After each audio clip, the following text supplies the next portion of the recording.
Listo, Estefanía, estamos al aire. Hola, muy buenos días a todos. Muchas gracias por acompañarnos el día de hoy en una charla más de la hora de la sostenibilidad. Hoy tenemos el gusto de presentar al doctor Carlos Alberto Peláez, quien desde ya hace varios años hemos venido trabajando en conjunto con FENAVI y la Universidad de Antioquia. Eh, Muchas gracias, Carlos, por acompañarnos el día de hoy.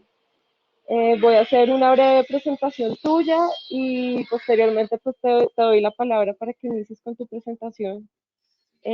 Bueno, el doctor Carlos Alberto Peláez es biólogo genetista de la Universidad de Antioquia, magíster en química orgánica de la Universidad de Antioquia, doctor en química, área bioquímica del Instituto Químic de Sarria de Barcelona, de España, postdoc en bioquímica de lípidos en la Universidad de Texas de San Antonio y actualmente es profesor de química orgánica, química de productos naturales y bioquímica en el Instituto de Química de la Universidad de Antioquia.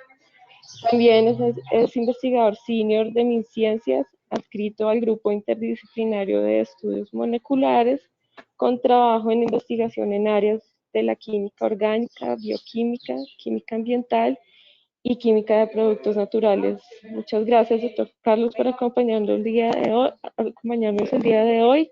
Te doy la palabra. Bueno, muchas gracias. En primer lugar, buenos días a todos y muchas gracias por la invitación a la hora de la sostenibilidad.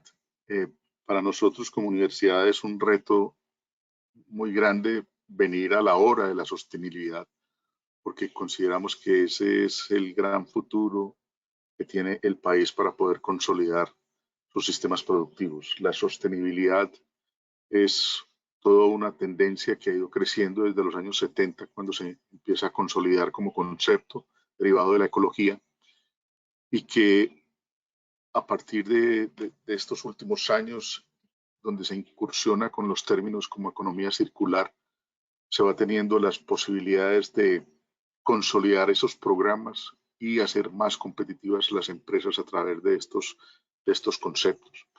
El caso específico colombiano es bien particular y bien importante porque tiene todas las condiciones para que los sistemas productivos, sobre todo los sistemas agropecuarios, empiecen a hacer un gran relevo en términos de las posibilidades de productos y energía a partir de las biomasas que se generan en estos procesos. Nosotros nos hemos centrado en los últimos años en entender y en consolidar cómo a partir de lo que denominamos residuos, biomasas residuales, se pueden obtener dos tipos de procesos productivos que conduzcan a la producción de energías alternativas que permiten entonces consolidar el desarrollo de una sociedad, y por el otro lado, coproductos de alto valor agregado que permitan entonces tener procesos de producción con bajo costo ambiental y energético. Y les vamos a traer un ejemplo que hemos ido desarrollando con FENAVI hace mucho tiempo. Dentro de los sistemas productivos agropecuarios, la avicultura juega un papel fundamental, sobre todo por la capacidad que tiene de concentrar biomasa. Esa capacidad de concentrar biomasa, que en algunos casos se constituye en un dolor de cabeza, sobre todo por la acumulación de biomasas residuales, al mismo tiempo es su gran virtud, porque cuando se tiene una cantidad significativa de biomasa, entonces se posibilitan procesos industriales de alto valor agregado. Entonces uno llega a hacer comparaciones en las cuales una granja que tenga 1 millón de aves es equivalente a un pequeño pozo petrolero en términos de la capacidad que tiene teóricamente de producir energía. Y si lo mira desde la perspectiva de los coproductos, pues entonces tiene una alta capacidad de producir, por ejemplo, fertilizantes de alto valor agregado. Hoy vamos Doctor a hablar... Carlos, no Sí, estamos, perdón, te interrumpo, pero es que no estamos viendo tu presentación. no, es que estoy haciendo la introducción. Ah, ok, perfecto. Entonces, hoy vamos a hablar precisamente de lo que son los avances del proyecto, que tiene como título Productos de Alto Valor Agregado a partir de cáscara de huevo. En el mundo se ha trabajado la cáscara de huevo desde hace muchísimos años para mirar todas las posibilidades que tiene este material, que tiene una bioingeniería de diseño absolutamente espectacular. Lo que hemos querido es tratar de consolidar cuáles son los procesos que permiten obtener coproductos de alto valor agregado. Para ello, pues, lo primero es contextualizar. Entonces, la cáscara de huevo corresponde a una serie de productos, en el caso de los que se denominan composites poliméricos, que corresponden a sistemas compuestos por una especie que es ligante, y esa especie que es ligante se une a un refuerzo. Y ese conjunto de materiales se corresponde a un material único que tiene unas características que son mejoradas. Esas características que son mejoradas son las que vamos a tratar de mostrar a lo largo de todo este proceso. Ahora, por extensión, cuando hablamos de los biocomposites, o sea, cuando hablamos de los composites poliméricos, son los compuestos que se han desarrollado a través de la química y de la bioquímica industrial. Por extensión, cuando hablamos de los biocomposites, estamos hablando de sistemas que son análogos, pero que tienen como característica que se derivan de productos naturales. Entonces ahí tenemos como ejemplo los aglomerados de madera. Entonces cuando se coge el acerrín y se le adicionan algunos componentes y se obtiene, ¿cierto? Maderas aglomeradas, o cuando tenemos biofiltros, que aquí vamos a ver un ejemplo de biofiltros, o cuando se toman las conchas y a partir de esas conchas, por ejemplo, de caracoles o de algunos animales marinos, que producen entonces derivados que se pueden aprovechar. La tendencia mundial es a implementar productos derivados de los biocomposites porque primero son bastante competitivos desde la perspectiva energética. Fabricar un biocomposite es mucho más sencillo que fabricar un composite polimérico porque toda la energía que significó construir la molécula original ya lo hizo la naturaleza. Lo que nosotros hacemos finalmente es hacer pequeñas modificaciones desde la perspectiva química para favorecer, por ejemplo, algunas propiedades específicas de esos materiales. Y entonces tenemos muchos ejemplos de esos materiales. Otro aspecto importante es que se garantiza la biodegradabilidad en la mayoría de los casos, porque los materiales que se derivan de estas modificaciones de los biocomposites, pues tienen todavía esa condición de ser biodegradables. Y eso es supremamente importante en la era moderna, porque además me permite el cierre de ciclos biogeoquímicos, que es el gran compromiso de la sostenibilidad. Muy bien. Entonces, tenemos la cáscara de huevo. La cáscara de huevo tiene como característica importante, cuando uno la mira desde el punto de vista estructural, es que es un sistema bastante complejo, ¿cierto? Que tiene una serie de componentes que le permite hacer toda una serie de procesos desde la perspectiva biológica que son absolutamente fascinantes. El huevo con cáscara dura evolutivamente surge después de que aparecen los reptiles. Y eso le significó al proceso evolutivo, le significó permitir independizarse del agua. Entonces, los reptiles, con este diseño, y luego las aves, pues pueden entonces colonizar toda una gran cantidad de ambientes a partir de estos procesos. Cuando tenemos la cáscara de huevo, cuando ya la vamos a mirar específicamente, la cáscara de huevo tiene dos componentes importantes. La membrana por un lado y la cáscara per se, o sea, el material inorgánico por el otro. La membrana está compuesta de una proteína que denominamos colágeno y de un polisacárido fundamental al que denominamos ácido hialurónico.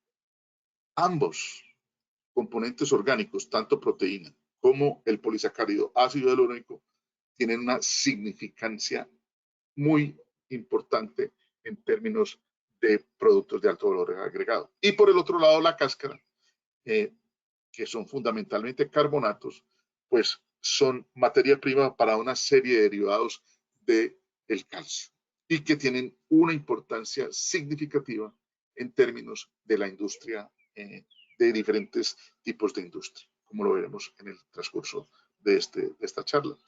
Miremos algunos, por ejemplo, es la estructura básica de lo que es el ácido hialurónico. El ácido hialurónico, entonces, si usted, esto que ven aquí es una estructura a la que nosotros denominamos un carbohidrato.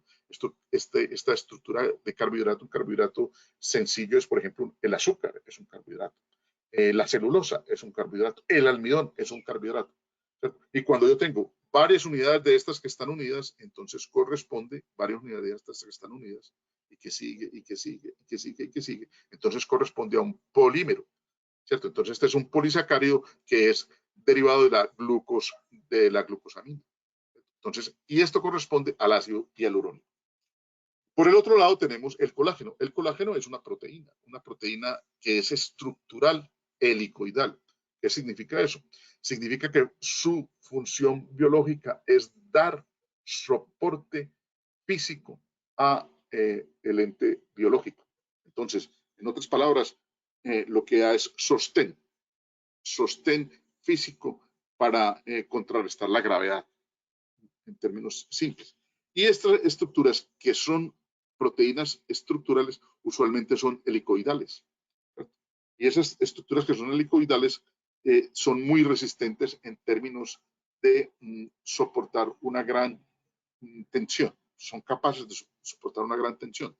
Ahora, desde el punto de vista del aprovechamiento de la proteína, pues la degradabilidad de estas proteínas es baja, es muy baja. Por lo tanto, la digestibilidad es significativamente baja por su estructura tridimensional. Entonces, uno de los procesos que se requiere es transformar esa estructura tridimensional para que la digestibilidad de los derivados de este tipo de proteínas sea significativamente mayor. Y eso también lo estamos considerando en estos proyectos que estamos trabajando. Les traigo algunos ejemplos. Por ejemplo, el caso de lo que es el colágeno derivado del huevo. Aquí tenemos unos productos comerciales que en Estados Unidos ya se venden a partir de las membranas que se obtienen de la cáscara de huevo. Simple y llanamente se obtiene la membrana, se hace una separación física, se muele y se vende. Y por el otro lado, tenemos los péptidos derivados de colágeno. ¿Qué significa péptidos derivados de colágeno? Bueno, los péptidos son pequeños fragmentos de una proteína. Entonces, cogemos la proteína original de la que estábamos hablando, que es el colágeno, le hacemos unos procesos físicos y unos procesos bioquímicos o químicos, puede hacerse cualquiera de los dos, y obtenemos fragmentos, fracciones de esa proteína original a la que se denominan péptidos y que sabemos que desde el punto de vista nutricional y desde el punto de vista farmacéutico pueden tener unas aplicaciones bastante interesantes. ¿Cómo se obtienen esos? Pues vamos a ver, aquí también está unos ejemplos de colágeno, del colágeno, péptidos a partir de colágeno. O sea, las tres fuentes que se obtienen comercialmente más importantes son a partir de peces, a partir de avicultura y a partir de bovinos. Estos son los materiales que más se obtienen y ya tenemos productos comerciales a nivel mundial donde simplemente aquí hacen una descripción que este material contiene unos péptidos de bajo peso molecular, ¿cierto? Que tienen y que se obtienen a partir de la hidrólisis de estas proteínas, que era lo que estábamos estableciendo. Lo importante, las concentraciones de los aminoácidos que tenemos. Tenemos altas concentraciones de glicina, de prolina y de hidroxiprolina, ¿cierto? Y son fácilmente digeribles, ¿cierto? Y que pueden ser aprovechables, por ejemplo, por el cuerpo humano. Entonces, mire que aquí ya estamos hablando de productos que llegan a la categoría de nutracéuticos. Entonces, las posibilidades de este tipo de materiales son significativas. Por ejemplo, ¿cómo se producen esos coproductos activos? cómo podemos obtener esos coproductos activos.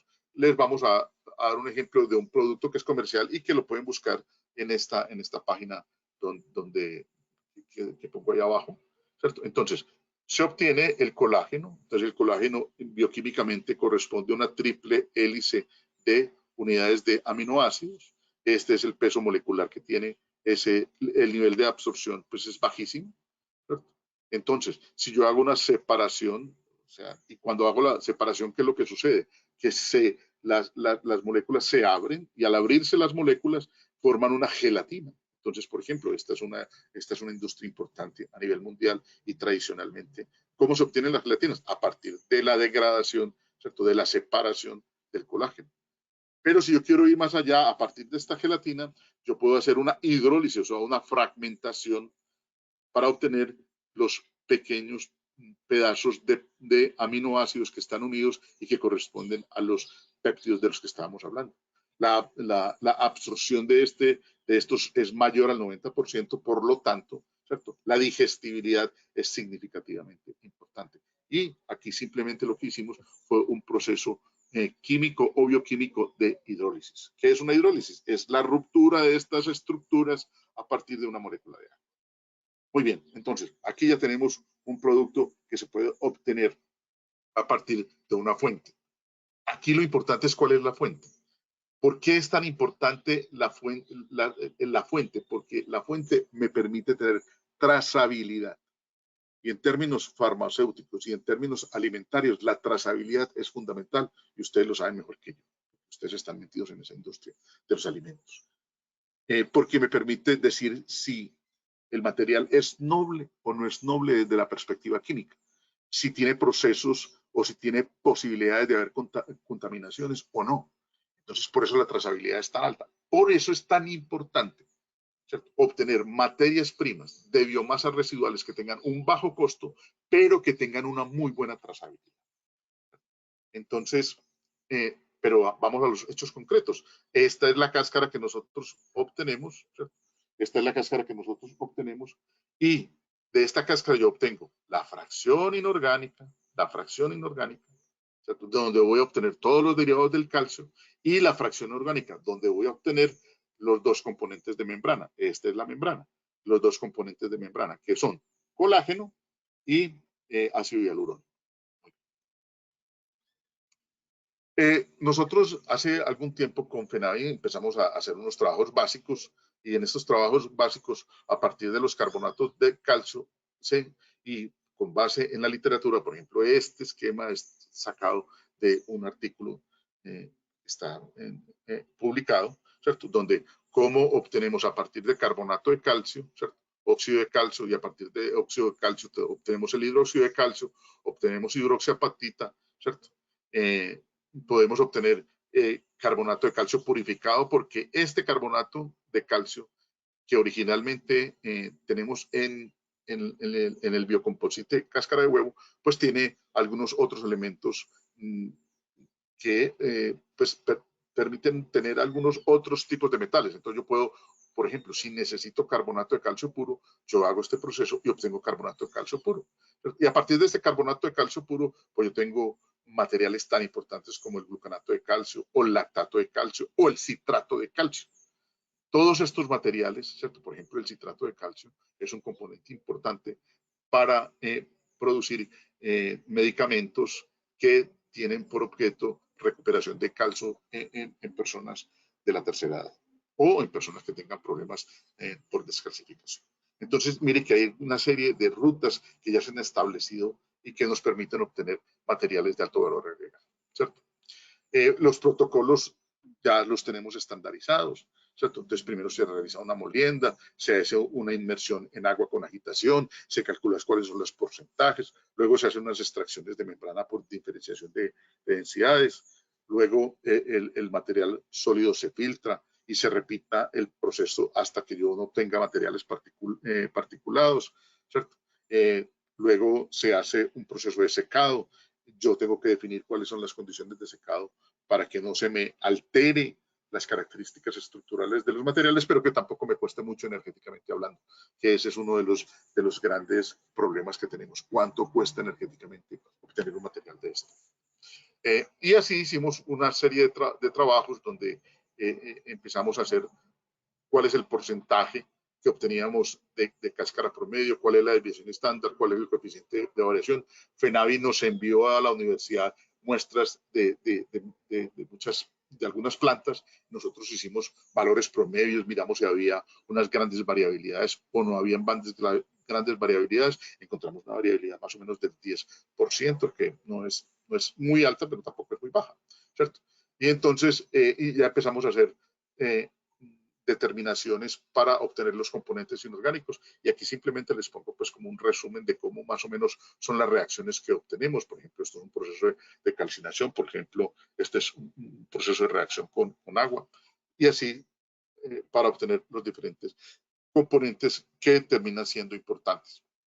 ¿Cuáles son los más importantes? Hombre, dependerá de cuál sea el mercado que vayan encontrando las compañías, ¿cierto? Porque la idea es que esto se pueda desarrollar a partir de procesos en los cuales hay una cantidad significativa de biomasa residual en términos de la cáscara de huevo. Y cada empresa pues tendrá unas posibilidades particulares, ¿cierto? Entonces esas posibilidades particulares se deben mirar de manera particular. Nosotros simplemente aquí hacemos todo el modelo general porque con FENAVI el acuerdo es eso. Esto es un proyecto gremial y como proyecto gremial, pues, y que está financiado por el fondo, entonces debemos cubrir la mayor cantidad de posibilidades. Entonces tenemos estos. ¿Y esto a qué me lleva? A hacer comparaciones de métodos. Entonces, desarrollamos diferentes tipos de métodos que nos permiten obtener el mismo producto por diferentes alternativas y hacemos comparaciones de cuánta energía me llevo yo en este proceso o cuánta me llevo en este otro proceso. Las fichas técnicas son iguales. Yo puedo hacer buenas prácticas y puedo hacer una trazabilidad porque las buenas prácticas terminan siendo ya un factor importante para poderse meter en una industria que llega a una condición muy, muy importante que es lo nutracéutico. Muy bien. Entonces, todo esto lo fuimos desarrollando en el proyecto que trabajamos en la primera etapa con FENAVI. Y, por ejemplo, la producción de hidroxiapatita. La hidroxiapatita es un componente fundamental para la industria farmacéutica y para la industria médica. ¿Cierto? Hicimos 6 experimentos diferentes, miramos todas las condiciones distintas a partir de diferentes tipos de muestras y aquí obtuvimos unos resultados preliminares. ¿Cierto? Entonces, ¿cuánto obteníamos? ¿Cuáles eran los coeficientes de variación que obteníamos en cada uno de los? ¿Cuáles eran los rendimientos promedios? Si estos rendimientos entonces nos permiten hacer toda una estimación de costos de operación, que yo sé que es lo que más les importa a las empresas, ¿cierto? No solo producir algo, sino, bueno, ¿cuánto me cuesta a mí producir eso? ¿Y cuál es el mercado? ¿Y qué condiciones tengo yo para la oferta de esos materiales? Tenemos, por ejemplo, la producción de citrato de calcio. El citrato de calcio es muy importante porque les decía que es una fuente para la recuperación de calcio en personas. Exactamente lo mismo, los mismos procedimientos para mirar a ver cuáles son las variabilidades que obtenemos en cada una de las materias primas, porque resulta que las cáscaras de huevo no son siempre homogéneas, tienen unas variabilidades importantes que van desde la edad del ave, ¿cierto?, involucrada hasta las características del alimento que se les suministra. Nitrato de calcio. Este es muy interesante porque el nitrato de calcio es un fertilizante de alto costo y que por esta vía se puede obtener nitrato de calcio que tenga un componente ambiental muy significativo.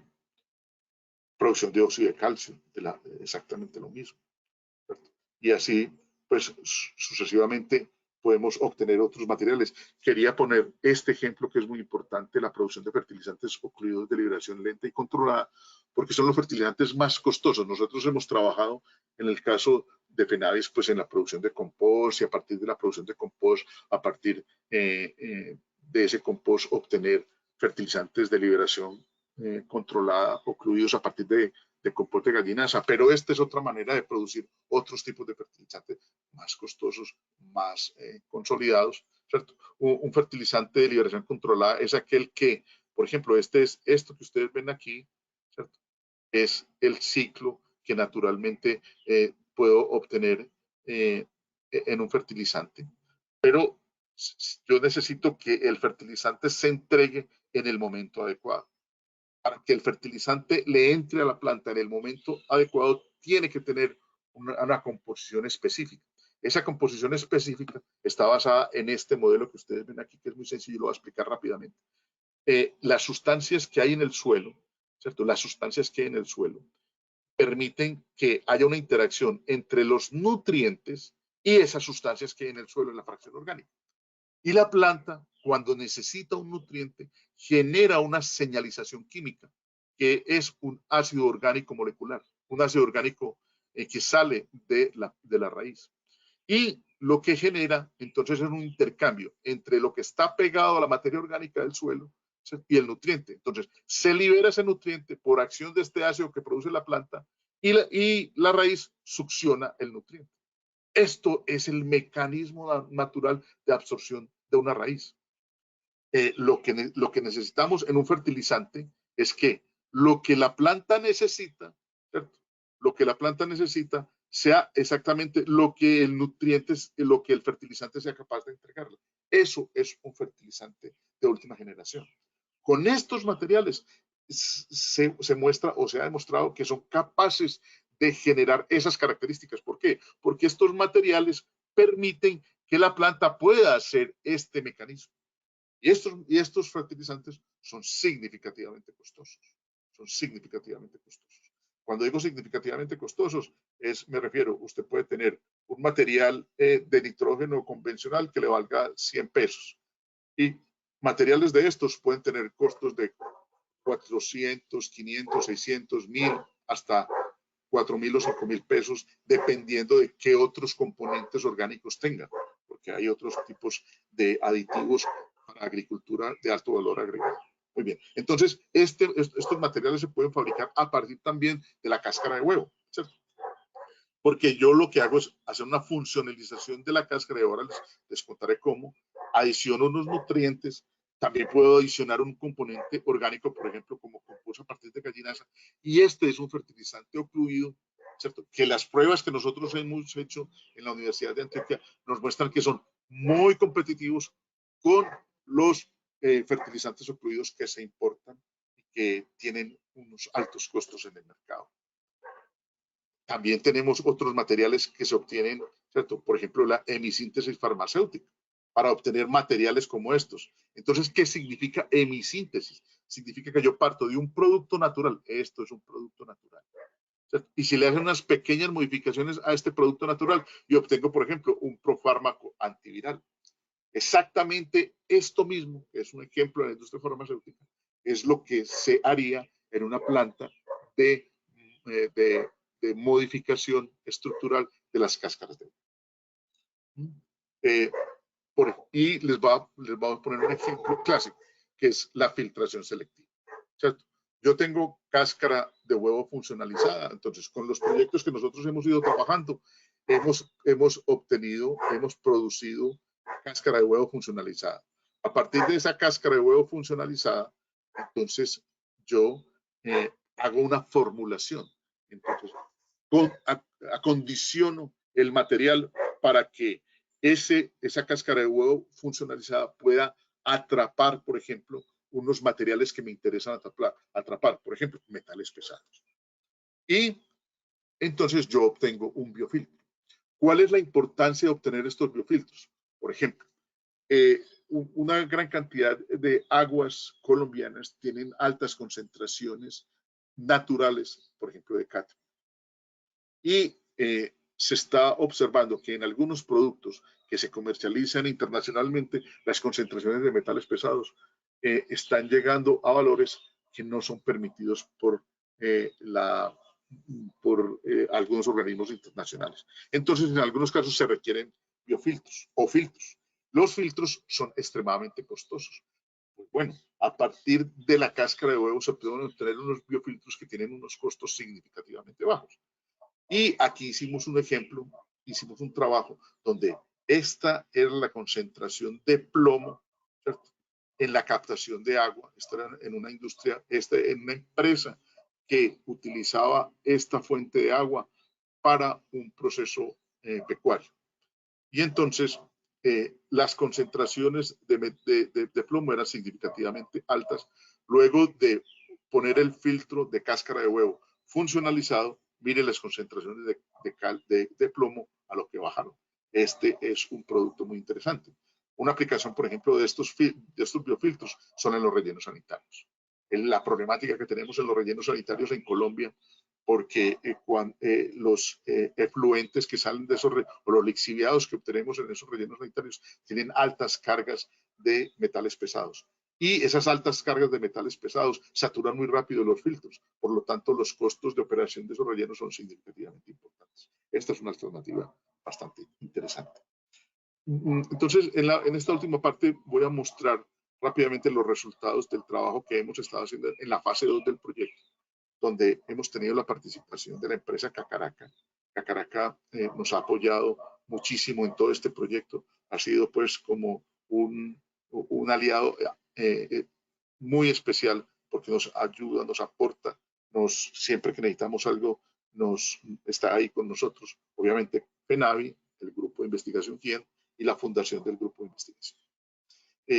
Nosotros tenemos unas reuniones periódicas con el grupo de trabajo para contar pues cómo vamos en los ensayos. Con base en los protocolos que ya teníamos, tomamos las muestras de Cacaraca e hicimos unos primeros ensayos preliminares a nivel del laboratorio. Y luego hicimos un pequeño escalado utilizando unos materiales que queríamos que fueran lo más sencillos posibles para mirar a ver si es posible tener algunos procesos industriales de no muy alto costo, ¿cierto? O sea, montar unas plantas que sean relativamente fáciles de montar, que no tengan unos altos costos, para que las empresas, la industria avícola lo vaya considerando, y así hicimos este ensayo. Entonces, este es el primer coproducto que obtuvimos, es, como les decía, tenemos la cáscara, aplicamos agua, ¿cierto? Y entonces hacemos una separación, cáscara limpia, y aquí obtenemos las membranas, ¿cierto? Separamos esa membrana, y esta cáscara limpia le hacemos una aplicación con peróxido. Este material ya queda listo para empezar a hacer toda la generación de coproductos, ¿cierto? Entonces, miren la cáscara, esto es simplemente un balde, se hace todo el proceso de limpieza en esta primera etapa. Este fue muy interesante porque también nos permitió cuantificar y evaluar el agua de lavado. Esa agua de lavado tiene unas características supremamente interesantes y que vamos a tratar de trabajarlas. ¿Por qué? Porque significa, ¿cierto? Mire la cantidad en términos de masa que se obtiene de estos residuos de huevo que tenemos en este punto. Por lo tanto, hay que trabajar, ¿cierto? Y vamos a trabajar bastante duro en esto. Cuando hemos hecho unos ensayos preliminares, ¿qué hemos encontrado ahí? Hemos encontrado una alta carga de proteínas y una alta carga de lípidos. Vamos a ver si somos capaces de hacer procesos que nos permitan emplear este material, ¿cierto? Para aprovechar esos dos componentes, ¿cierto? Y estos son los otros materiales que obtuvimos en este primer proceso. Este es como el aspecto que tenemos o que encontramos de estas cáscaras procesadas y limpiadas. Luego se somete, mire, en este caso empleamos pues una licuadora comercial, ¿cierto? Y esta licuadora comercial nos permite entonces obtener unas condiciones físicas de separado. Aquí empezamos a tener la primera separación de los materiales, que es muy importante. Luego de ese proceso hacemos una filtración, ¿cierto? Y empezamos a hacer una diferenciación por densidades. ¿Eso qué significa? El material orgánico tiende a tener una densidad significativamente menor y el material inorgánico tiende a tener una densidad mayor. Por lo tanto, estos procesos de densidad diferencial me permiten separar la fracción orgánica de la fracción inorgánica.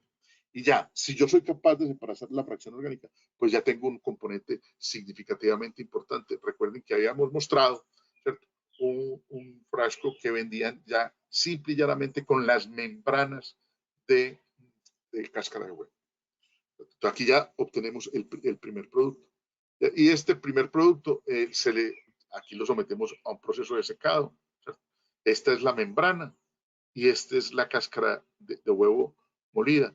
Y es tan simple como coger este material, molerlo adecuadamente, hacer un proceso en una estufa y ya obtenemos, por ejemplo, un primer material que se puede utilizar como biofiltro.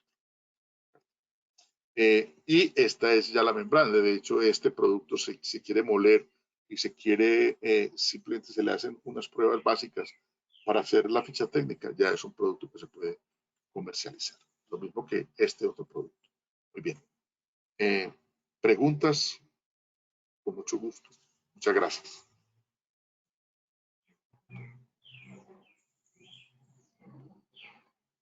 Listo, doctor Carlos, muchas gracias por tu presentación. Bueno, vamos viendo aquí en el chat algunas preguntas. La primera, muy buenos días. ¿Se han hecho pruebas de campo en cultivo con los fertilizantes derivados de la cáscara de huevo? Con los fertilizantes, con los ocluidos, no. Con los nitratos, sí, y han dado buenos resultados, pero de hecho no sería necesario hacer pruebas porque el producto como tal, o sea, el ICA no exige hacer pruebas si yo garantizo en la ficha técnica que el producto que obtengo es nitrato de calcio. Pero con las otras, con los sistemas ocluidos, no hemos hecho pruebas todavía. Vale, perfecto. Bueno, en tu presentación tú nos mostraste digamos, varios tipos de subproductos que podemos obtener de la cáscara de huevo. Está pues el colágeno, los fertilizantes y los biofiltros. Sin embargo, acá también es importante tener en cuenta la viabilidad económica. Digamos, en qué se ha avanzado en este tema a partir de estas investigaciones? Bueno, lo primero es que en esta segunda fase que vamos a arrancar, vamos ya a tener baches de más de 200 kilos de materiales. Entonces, este nos permite mirar, esta segunda parte está centrada en mirar cuáles son los gastos o los costos asociados a la producción de estos coproductos. Pero en términos generales, yo lo que podría pensar es que esa fase la vamos a superar rápidamente. Ahí lo más complejo, en mi opinión, es la comercialización de los coproductos que se obtengan. Esos coproductos realmente tienen un costo muy interesante a nivel nacional y a nivel mundial. La comercialización va a ser uno de los componentes importantes a desarrollar en esta otra etapa. No tanto, a nosotros no nos preocupa tanto lo que nos pueda costar producirlo, sino si somos capaces de ofertarlo y que en la oferta realmente haya un buen mercado. Vale, perfecto.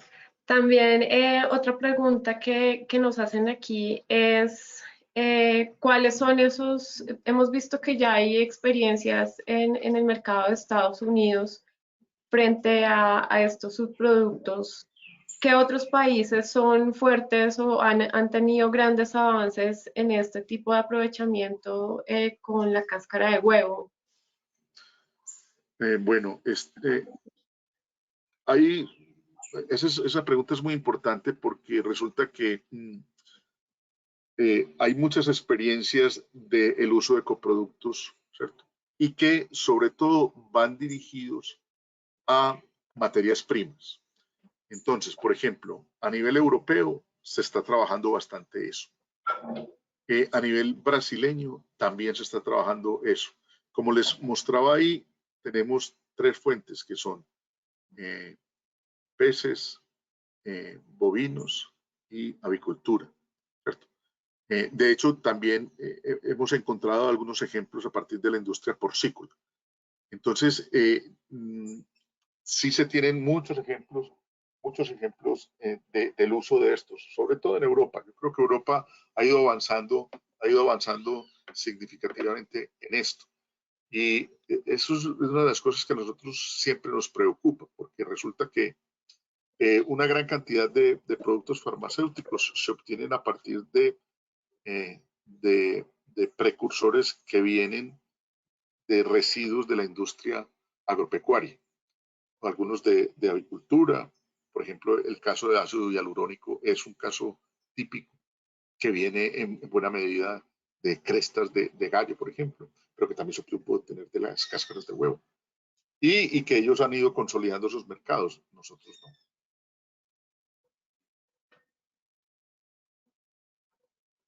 no. Ok. Bueno, acá nos pregunta Manuel Corredor, ¿desde qué volúmenes en toneladas por día o mes es viable empezar a pensar en un proceso de valoración? Bueno, yo creo que ahí hay que unir dos cosas. La primera es cuánto le está costando a la empresa, ¿cierto?, la disposición de este tipo de materiales. Porque yo creo que hay que unir dos cosas aquí. Una, que estos procesos están ligados a lo que es una biomasa residual. La, la disposición de una biomasa residual tiene unos costos y que en algunos casos puede ser significativamente importantes. Entonces, ese es el primer punto que hay que considerar. Lo segundo es la cantidad. Ese es otro de las respuestas que tiene que dar este trabajo. Cuando terminemos esto, y yo espero poder volver a estar con ustedes y contarles ya esos datos concretos, decir, vea, el citrato de calcio cuesta producirlo tanto y en el mercado cuesta tanto. Lo que sí nosotros sabemos es que tenemos un margen de movimiento muy interesante, porque es que los precios de estos productos son muy altos, ¿cierto?, en el mercado. Valen mucho más que un huevo, eso sí se los garantizo. Ok, perfecto. Acá nos pregunta también Cristina Tavares, si por favor puedes aclarar cómo se obtuvo la membrana en el proceso de la licuadora. Ya. Mira, aquí tú mueles, haces la molienda y esto te genera entonces unas diferencias importantes de densidades, ¿cierto? Entonces, una vez que tengas esto, eh, esto que ustedes ven aquí tiene una alta concentración del material inorgánico. Y luego, por las diferencias de densidades, tú separas la membrana que te queda en la parte superior y la cáscara que te queda en la parte inferior. Entonces, ese es como el mecanismo que se hace. Y este es muy artesanal. Hay otros un poco más sofisticados que lo que usan es, por ejemplo, ese diferencial de densidades se promueve a partir de burbujas de aire. Entonces ahí se mejora, ¿cierto? Se mejora esa separación. Pero en términos de simplemente tener el aprovechamiento de la densidad es suficiente. Eso es muy parecido a lo que se usa, en el caso de la separación del oro, ¿cierto?, en una batea. Cuando usted empieza a hacer movimientos en la batea, ¿cierto? Entonces el oro que tiene una densidad más alta, pues se queda abajo y los otros componentes que son contaminantes, pues quedan en la parte superior y se van separando. Exactamente aquí es lo mismo. El componente que queda abajo es el inorgánico y el que queda arriba es el orgánico. Vale, siguiente pregunta. ¿Cómo se puede extraer a partir de la cáscara de huevo como profármaco antigripal o lo han lanzado esto al mercado? No. Este simplemente es un ejemplo de lo que es un compuesto, ¿cierto? No, este no es obtenido de cáscara.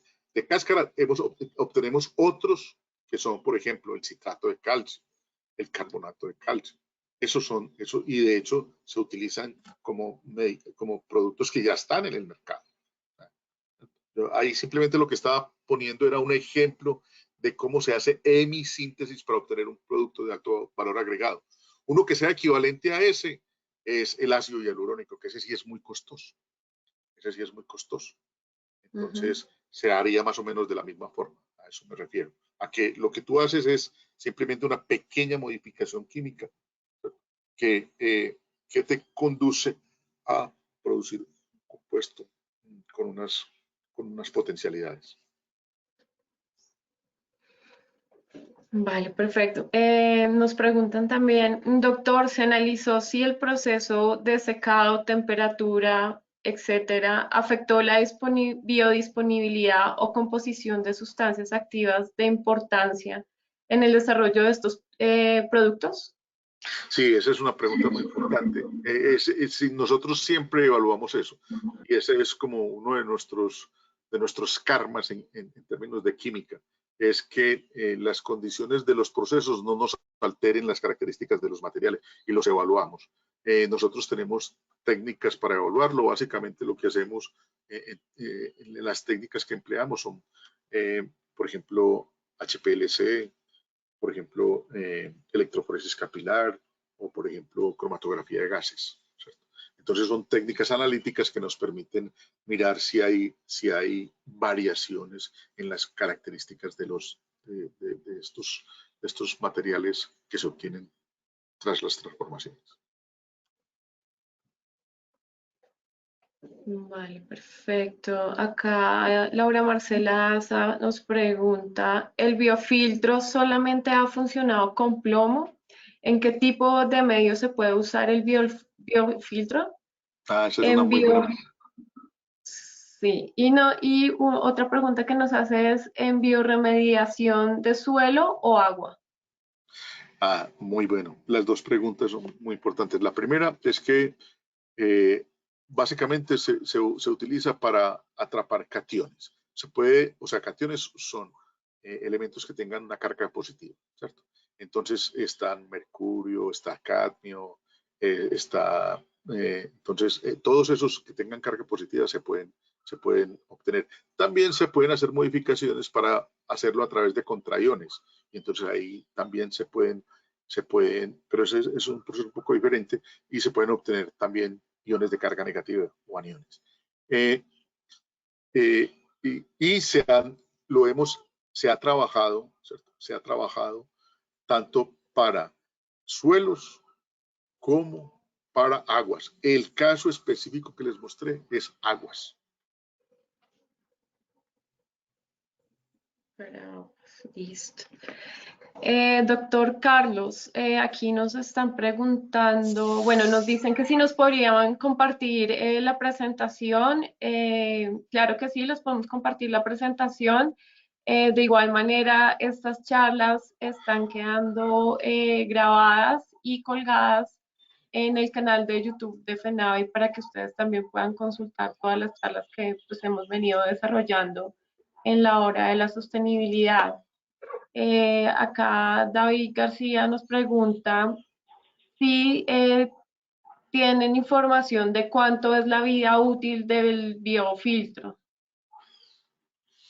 La vida útil dependerá de la concentración de, de, de los cationes, en este caso, si vamos a poner como ejemplo los cationes, de la concentración de cationes en el medio.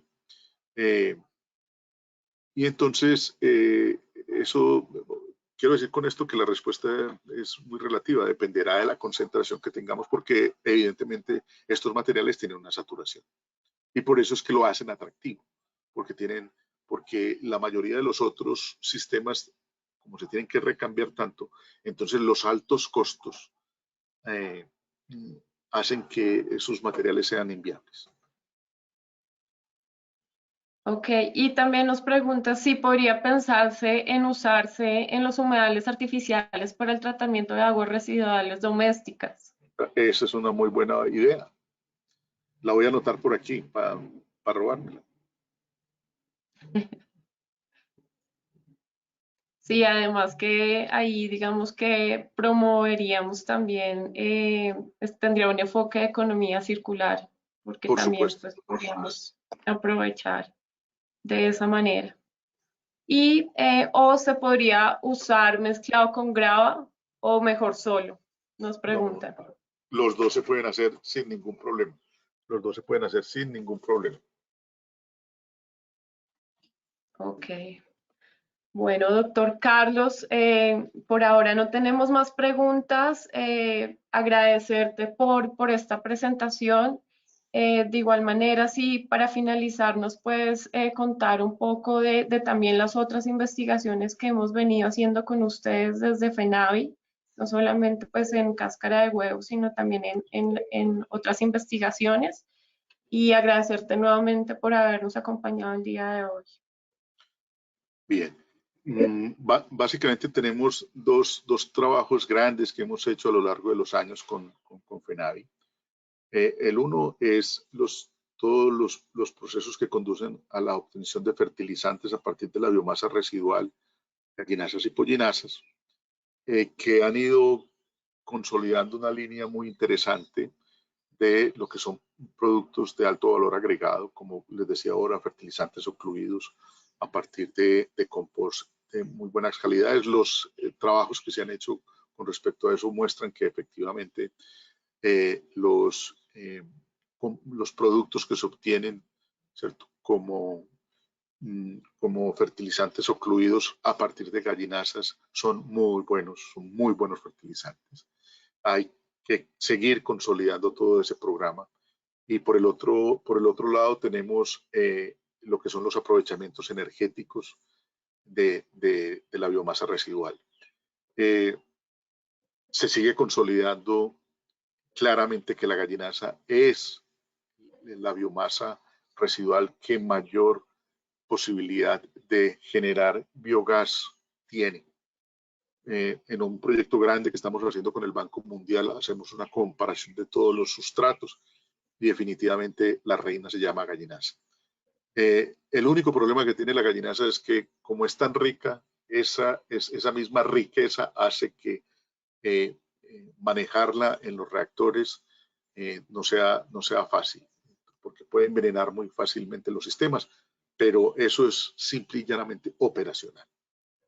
Pero los rendimientos son altísimos y nosotros vemos que eso se va consolidando, que a nivel mundial definitivamente el biogás y el biometano obtenido a partir del biogás son el combustible de futuro más interesante porque es el que resuelve todos los problemas.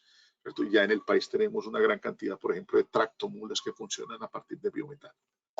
Entonces, esa otra línea de trabajo nosotros la seguimos haciendo con apoyo de FENAVI, con apoyo de avícolas, para que se pueda consolidar, ¿cierto? Toda esta línea de lo que nosotros llamamos aprovechamientos energéticos y materiales de la biomasa residual.